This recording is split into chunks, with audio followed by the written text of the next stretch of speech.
Dahil maganda nga ang review at kailangan din natin itong Nordic desk lamp, napabili nga tayo sa Shopee. Nahihirapan na nga tayong kapain ang mga letra ng ating pipindutin habang gamit ang laptop. Kung ano-ano na nga ang napipindot at kung saan-saan na nga napupunta yung cursor. Minsan nga nakikita ko na siya sa kapitbahay. 11 days nga tayong nag-antay bago pa na-deliver itong Nordic desk lamp na ito.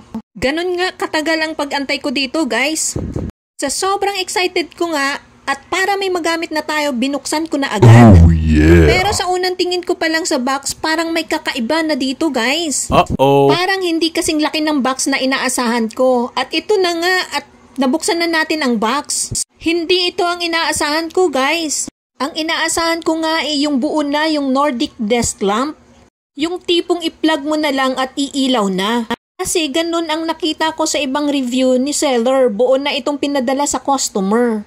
Pero hindi pala ganun. At isa-isa ko na nga tinanggal sa box ang mga parts ng Nordic desk lamp. At may hinahanap nga ako na di ko nga mahanap sa loob ng box. Oh no. Baka ikaw alam mo kung ano hinahanap ko. Pera ang hinahanap ko, manual pala. Hinahanap ko nga yung manual para ma-check ko kung ano-ano ang mga dapat laman ng box. At higit sa lahat, paano i-assemble itong Nordic desk lamp. Nakailang ulit na nga nating tingnan ng box at wala talagang manual na nakalagay. Bakit nga ganun? Di na nga talaga uso ngayon ng may manual na kasama.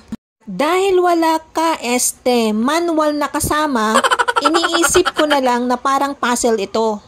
Iniisa-isa kong pagdugtungin ang mga parts kung ano ang mag-fit sa isa't isa.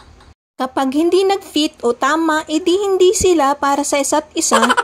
Parang yung ex mo lang, kaya hindi kayo magkasama kasi hindi kayo fit sa isa't isa. Di ko na nga alam, guys, kung paano ang gagawin ko dito. Pero may kasabihan nga tayo, kapag may tiyaga, may nilaga. Kapag gusto mo, may paraan. At kapag ayaw, may dahilan. Kaya kailangan nating magawa ng paraan ito, guys. Kasi ginusto ko to. Hindi itong ginagawa ko, ha. Yung Nordic desk lamp na sana buo at assemble ng dumating. Pero ganun nga talaga siguro ang buhay. Minsan may mga bagay na hindi natin inaasahang dumating sa atin. Ang mahalaga, hindi tayo basta-bastang sumusuko sa hamon ng buhay. Maniwala lang tayo at samahan ng dasal at siguradong hindi tayo pababayaan ng may kapal. Laban lang hanggang maabot mo ang iyong pangarap. Pangarap na mabuo ang Nordic desk lamp.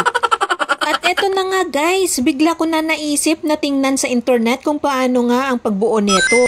Excited na nga ako kung mabubuo ko nga ba ito o merong hindi inaasahang mangyayari. Hanggang sa muli, abangan ang susunod na mangyayari. Bye!